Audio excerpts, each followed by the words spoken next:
The war drums are beating loudly in the halls of Congress while leading Obama officials continue to try to convince the House to vote as the Senate Foreign Relations Committee did for military strikes on Syria. If Congress votes no, the world will be watching to see if Obama has the audacity to take unilateral action without even the support of his own government. Now, amidst the sea of propaganda and warmongering, there's one politician in the UK that has been a vocal opponent to this new war. His name is George Galloway, and he's a founding member of the Respect Party in Parliament.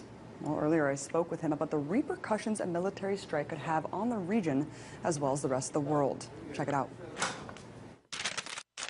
Sadly, my birthday wish doesn't look like it's going to come true. Let's talk about the latest on Syria. There's talk of using fighter jets and training rebel forces on the ground instead of just arming them. Why is it that the U.S. is aligning itself with the same terrorist organization it claims to be fighting in the war on terror, George?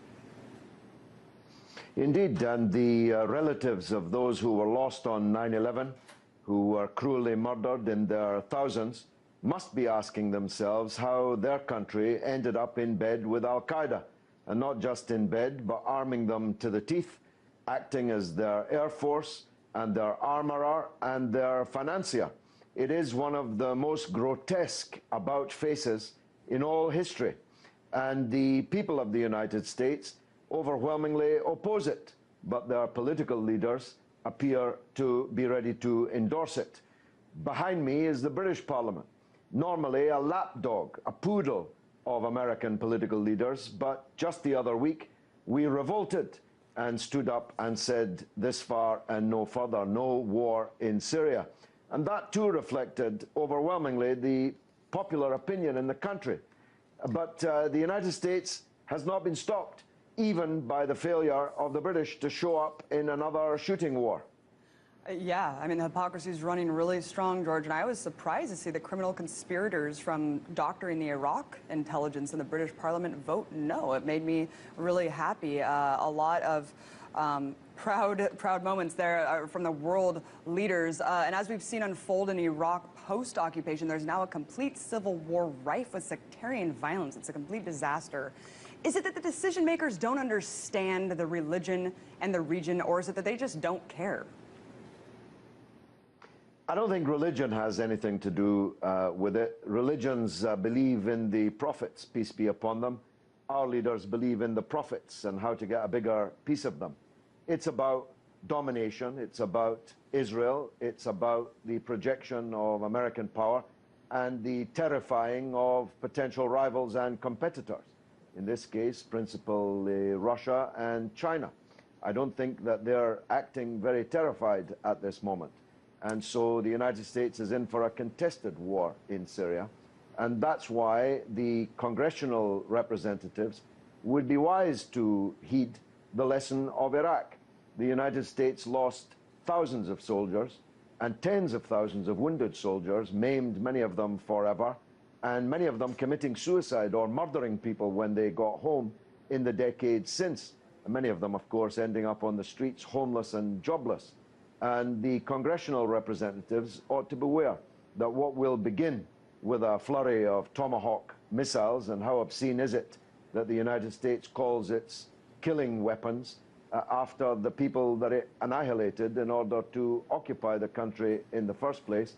It will start with a flurry of Tomahawk cruise missiles, but it will end in a shooting war on the ground and with an occupation, and one in a country with 23 religious and ethnic groups within it, and in the most combustible possible piece of territory on the earth.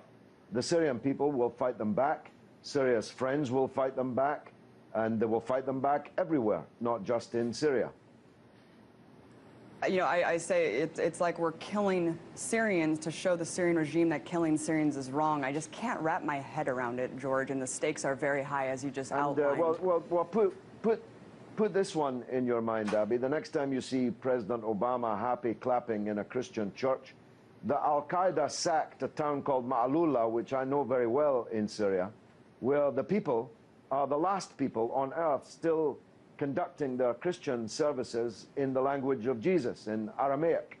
It is one of the most serene and beautiful and peaceful places on the earth, filled with Christian churches and monasteries and nunneries.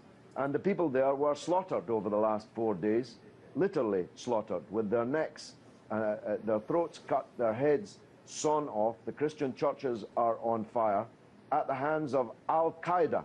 That's Al-Qaeda, paid for and armed by the United States of America. It makes me physically ill to hear that, George, that we're actually bombing the cradle of civilization, the birthplace of humanity. We're not respecting the birthplace of Christianity in terms of these leaders who claim that they're Christian. George, we've both been reporting they're that They're never done telling us. Yeah, They're never done telling us how Christian they are. Exactly. They wear it on their sleeves.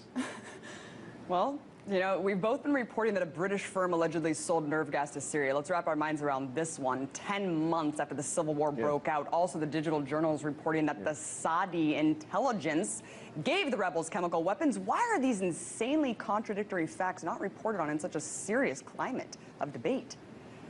Well, we can't even get them in the British so-called mainstream media. The fact that Carla Ponte, the United Nations rapporteur, in May of this year, just a few months ago, at the beginning of the summer, this summer, reported that the Syrian rebels had used the very sarin nerve gas that they're telling us now must have been used by the Assad regime. The Turkish authorities captured a group of Syrian rebels making their way across the Turkish border, bearing loads of this very sarin gas. They're trying to pretend that you have to be a state to have your hands on sarin gas. But less than 20 years ago, a group of Shinto obscurantists living on the lip of Mount Fuji in Tokyo used this gas in the Tokyo underground, killing and maiming a very large number of people in the name of Shinto. So any group, any gang, any mob of gangsters can get their hands on sarin gas. And I'm absolutely convinced that the Russian President Putin is correct. I don't believe he'd be continuing to insist upon it if he had any doubt about it, that this weaponry either was an accidental discharge from the rebels' stockpile or was a deliberate provocation to bring in the Western powers into this war, which, of course, as soon as President Obama drew a red line on this issue, he was openly inviting. So that's one point. But the other point is this.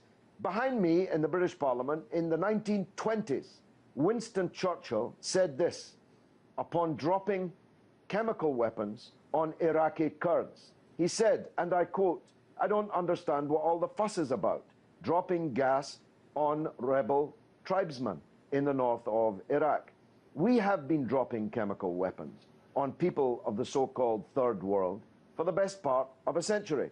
The United States dropped an ocean of chemical weapons on the people of Vietnam, and their children are still being born today deformed as a result of it. The United States used chemical weapons against the Iraqi resistance in Fallujah just a decade ago. And Israel used chemical weapons against the Palestinian people in Gaza just 3 years ago. The hypocrisy is monumental. It's of Everestian proportions. It's astounding, but the media, George. It's simply astounding. will not report this. It's astounding. And yeah, I mean, the toxic legacy in Fallujah is even astronomically more than Hiroshima, shockingly enough. And as you said on the floor of Parliament, you said, would Assad be insane enough to launch a chemical weapons attack on the exact same day that UN weapons inspectors arrived in Damascus? And if he is that insane, what's going to happen when we do launch Tomahawk cruise missiles over the region? George, I wanted to move on to Israel. You mentioned Israel before. Right now, they are lobbying super hard on the Hill. Right now, AIPAC is going out on a full-on lobbying campaign for serious strikes. How much of this war is about Israel? Well, it's a full court press by the Israel lobby in Britain and in the United States. They failed in Britain. They appear to be succeeding in the United States, and at least it unmasks a pretty monumental conspiracy.